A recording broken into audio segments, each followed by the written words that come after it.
Millions of Americans who rely on SNAP benefits could soon face new work requirements to keep their food assistance. Hey everyone, thanks for being with us. I'm Robert Olguin. And I'm Jessica Gonzalez. KFOX 14 News at 5's Jordan Salas is in the studio with what these new rules are and how some Pasoans are reacting. The SNAP program, what many people know as food stamps, is seeing some big rule changes. And for a lot of people, the biggest shift is who is now required to work or volunteer to keep those benefits.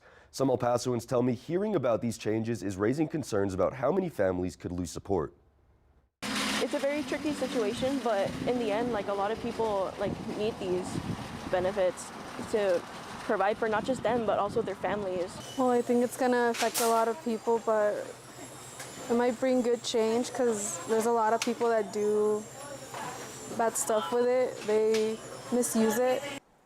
Under the One Big Beautiful Bill, a new federal law passed this summer, SNAP rules are changing nationwide.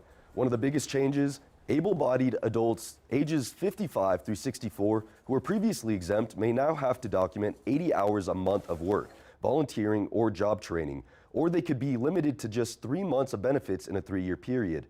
Parents whose youngest child is 14 or older may also face new requirements, and several groups that used to be automatically exempt, like veterans, people experiencing homelessness, and former foster youth, are no longer excluded.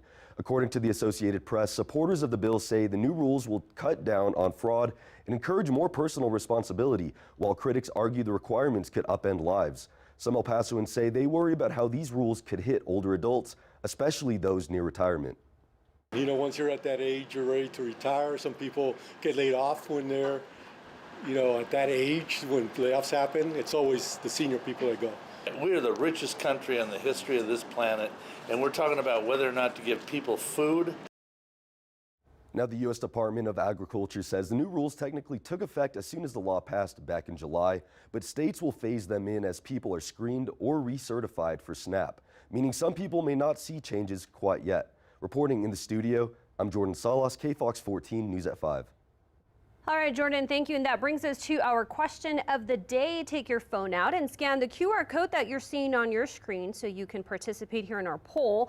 And that question is, do you support SNAP's new requirement changes? So far, 80% of people say yes, 20% say no.